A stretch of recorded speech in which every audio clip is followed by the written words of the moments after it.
Hey everyone! Today we're diving into the incredible Golden State Warriors victory over the New Orleans Pelicans. It was a thrilling match where the Warriors' defense truly shined, dominating one of the strongest teams in the Western Conference. This game was a showcase of the Warriors' focus and teamwork even at the start of a long season. The Warriors showed they're determined to claim a top spot, bringing their characteristic energy to every game. The game kicked off with the Warriors looking to impose their rhythm right from the start. With fast movement and precise passing, they managed to build a small lead, but the Pelicans kept it close, making it a balanced contest. In a match like this, every point counts, and Golden State knew they needed a solid strategy in both offense and defense to prevent the Pelicans from seizing control of the scoreboard. On the night of October 30th, the Warriors faced off against the Pelicans and secured an impressive 104-89 victory. The game was marked by the Warriors' defensive intensity and the strategic plays of Draymond Green and Trayce Jackson-Davis. Both players were crucial in ensuring the Pelicans struggled to maximize their offensive potential, especially Zion Williamson, who had a challenging night with solid defensive pressure. To give you an idea, the Warriors went on an impressive 17-4 run in the third quarter.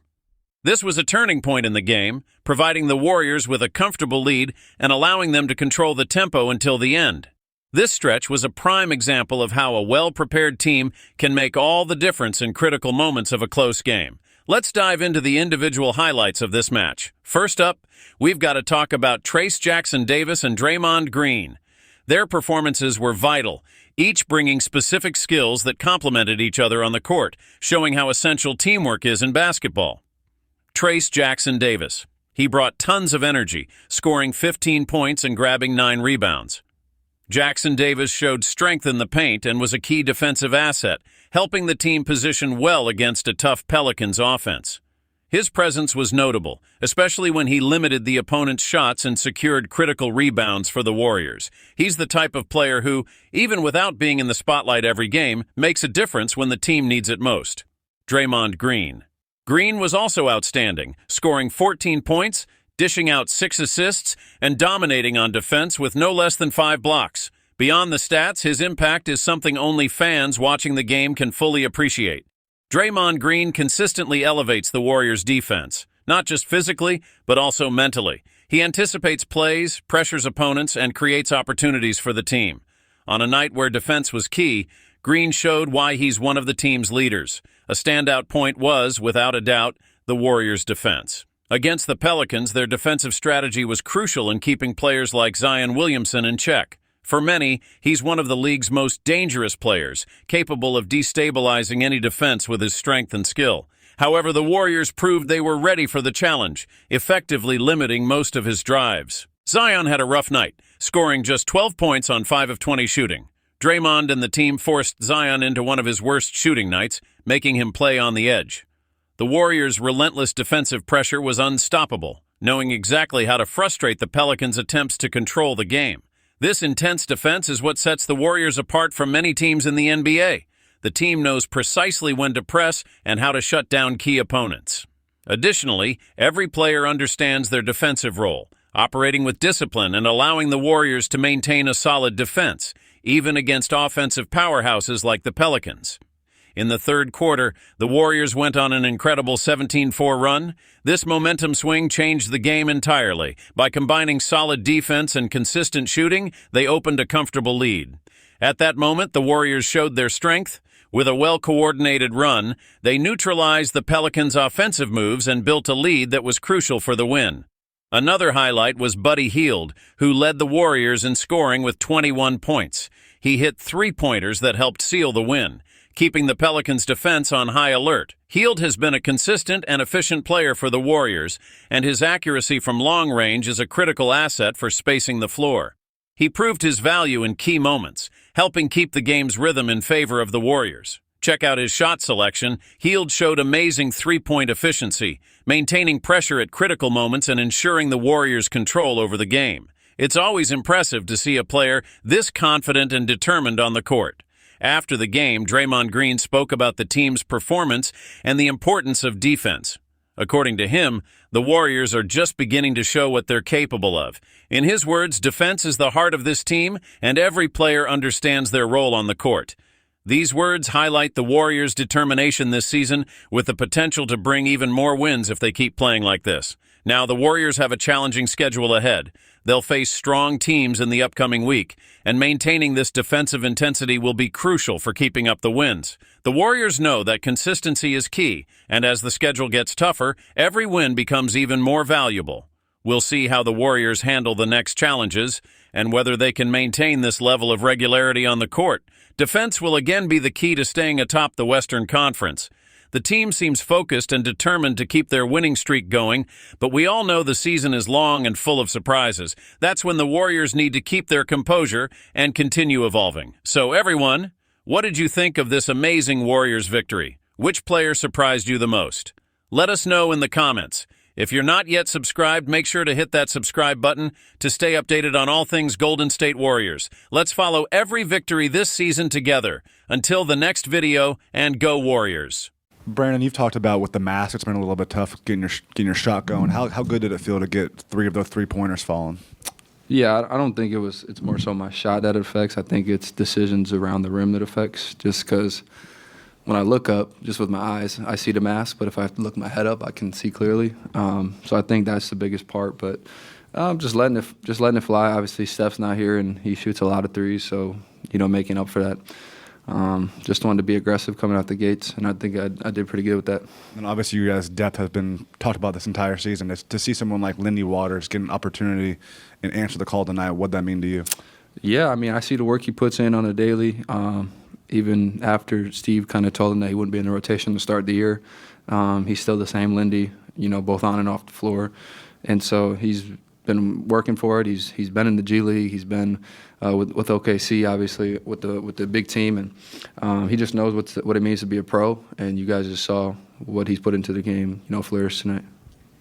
When you have lineups like that have you or Lindy and Buddy with just so much shooting, how tough is that for a defense to contend with? Yeah, it's tough for them. It makes it easy for me, Draymond, Kyle. It just makes it easier for us to play out there. But it's hard. I mean, you got a lot of guys running around, so it creates space. So I think it was a good combination Steve put out there, and I think we'll probably see more of it tomorrow. And then with you just being aggressive but also taking care of the ball, you had 33 minutes, no turnovers. What's the key to that? Yeah, I think knowing that we didn't have Steph and D'Anthony, 2 other ball handlers, I pride myself on being a good, solid point guard and not turning the ball over. And so that was another thing, was come out aggressive, but be aggressive where I'm not turning the ball over. And, 0 turnovers, that's a good start, and hopefully we can do it tomorrow. Expanding on that a little bit more, you guys had 2 assists in the first quarter, 34 over the next 3, and just 8 turnovers in the entire game. But, I mean, what was the difference, especially when it just comes to sharing the ball and getting that offensive flow between the first quarter and then the rest of the game? Yeah, I think we were just, in the first quarter, we were just trying to take the first kind of semi-good shot. And that's partially on me. I got to the paint quite a bit in the first quarter, but, took some tough shots. But then, once I kind of seen that, talked to Terry on the bench, and he's just like, you're really good at getting to the paint. Now let's make the right play. And I think for the most part I did that, and that kind of just trickled down the domino effect, and we just continued on. When you're playing alongside Steph and Klay, and you hear so many guys talk about when a teammate gets on a heater when you're shooting, it's just like there's nothing like it. Watching Buddy tonight, especially in that second half, in that fourth quarter, what is it like to watch him get going like that? Yeah, I mean, you want to be amazed, but you see, what he puts into the game. Obviously, you guys seen that from Steph quite a bit in the recent years. But it's just impact he brings, off the floor, and the work he puts in. The game's just rewarding him. Even last night, we were here together, 11 o'clock shooting, me and Buddy. So, he's a guy that loves the game and, does it because he loves the game. And now it's just the game kind of giving back to him and rewarding him. What do you feel like the biggest key was turning things around at the top of that second quarter there? I just think, playing without 2 starters and another guy in Melt, who's one of our first guys off the bench, it's an adjustment. So first quarter, we were just trying to get a feel, and obviously struggled to make shots, but I just liked the fact that we kept poised, and everybody who came off the bench played well and made a big impact. And that's all we talked about in the first quarter. A couple timeouts. Just it's a long game. We'll get there, but we took care of the ball. 8 turnovers for the whole game, which always is going to give us a chance to win. And then our defense kicked in, and obviously Lindy Waters came in and lit it up and changed the game. Spotlight's obviously on Jonathan entering his 4th season. You moved him to the bench tonight. He plays a season high in minutes. I'm just curious on your perspective on where he's at rotationally with you. I guess why the move to the bench and what. Well, without Steph and Wiggs, I didn't want to start Trace, Draymond, and J.K. I wanted a little more spacing, and I knew it would be a J.K. game. I knew he would play a lot because he's played well against this team. The matchups are good for him, and so I told him before the game, "You're going to play a lot. This is just about combinations and getting a little more spacing on the floor to start." So all it is just shuffling the lineup to try to get the right 5-man grouping on there. But without Steph and Wiggs, to me, it didn't make sense to start the 3 bigs without those guards. You've mentioned how much you want to play Lindy, and he's kind of been buried because of a numbers game. Obviously, it opens up for him tonight because of the injuries. But how hard is he going to make it for you to get him off the floor? Well, we've decided we're going to have a 13-man rotation now. We're going to go from 12 to 13. I've said it since day one of camp. This guy's a ball player. The game flows when he's out there. It's not just because he's a good shooter. He's a good basketball player. It's the shots that he doesn't take because of his patience. It's the cuts that he makes to the basket. It's getting into the fight defensively. From day one of camp, this guy has been one of our best players, frankly. But couldn't get him out there till tonight, and he's going to make his case for more playing time. So I don't know.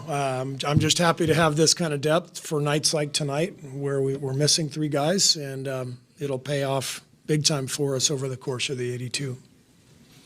Hey, Coach. In the first half, when the team wasn't shooting great, you guys kept it close with things like steals and offensive rebounds.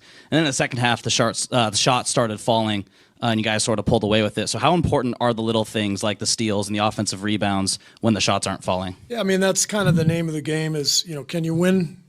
Can you win when you're not shooting well? And how do you do that? You defend, you rebound, you keep your poise. Everybody who comes off the bench continues to bring energy, and that's what I liked most about this game tonight was we saw all of those things happen, and that allowed us to turn it around. Buddy, only 3 points in that first half, I think, and then 25.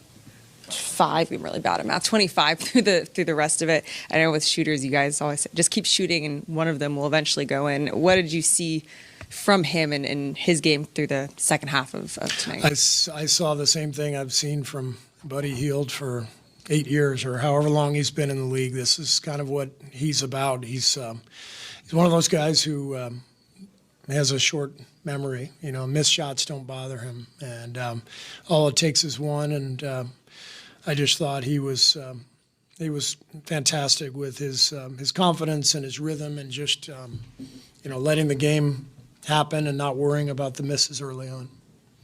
Beyond his role or coming off the bench, what did J.K. do better than he hit in his first 3 games? I mean, you said pregame, obviously it's a small sample size, but he clearly seemed more engaged on defense, more under control on offense. Yeah. And what was your view of how he played? I saw the same thing. I thought J.K. was great, and we're gonna need him, obviously. I mean, he's one of our most he is our most athletic player.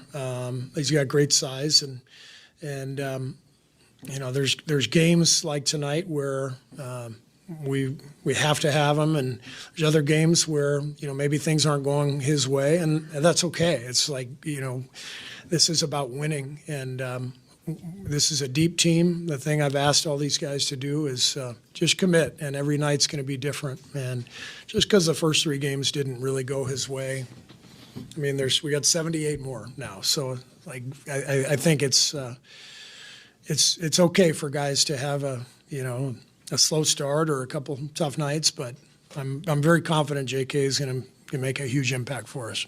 Steve, Zion and Brandon combined for 61 of their points. What are the quick adjustments you want to see in 24 hours' time? I'd like to see us not foul as often. 24 free throws. We probably got ourselves into positions to foul too often tonight. But Zion's a handful. I mean, he's so quick and so powerful. I thought Draymond did a great job on him, and Loon too when Loon was on him. But he's going to get his points. So Ingram got going early. Tough to stop him once he starts rolling. He's a great player. Look, we just played them, so we know what we have to do. But we got to do a little better job in those areas. I was going to ask about that too, actually, but just like, is that a concerted effort to kind of like, hey, you guys can get yours, we'll make everyone else beat us? Like, nobody else had double-digit scoring on them. Well, I mean, the focus when you play these guys is, Brandon and CJ, and then you kind of know no matter what you do, Zion's going to get his points. So you just try to make it as hard as possible. But I think the biggest thing we did tonight was disrupt them and force turnovers. I think they had 24 of them. So that allowed us to score some easy points. I mean, that's the name of the story of the game, 34 points off turnovers for us and only 5 for them. So that's the game right there. We just have to continue to try to be disruptive. To that point, what'd you think of BP's floor game? I mean, It's great. Yeah. BP was fantastic. Obviously got some threes to go down, which I know felt good for him, but no turnovers, 5 assists, got us into our offense. The game flows well when he's out there. He knows how to move and cut. Same with Lindy, right? When those guys are moving and cutting, it activates Draymond. It gets Draymond more involved. When the ball moves and Draymond is part of the action, he gets better at the defensive end, and that's what happened tonight. Is just after that first quarter, the ball really started to hum, and we strung together a lot of good possessions. Thanks.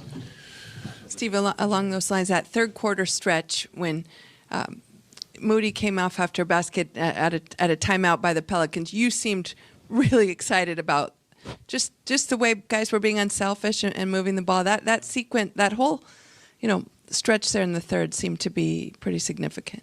I love my job. Okay. It's awesome. It's so fun. I mean, watching these guys play the way they did tonight, I still get excited. The only thing that I have to deal with is Raymond Ritter.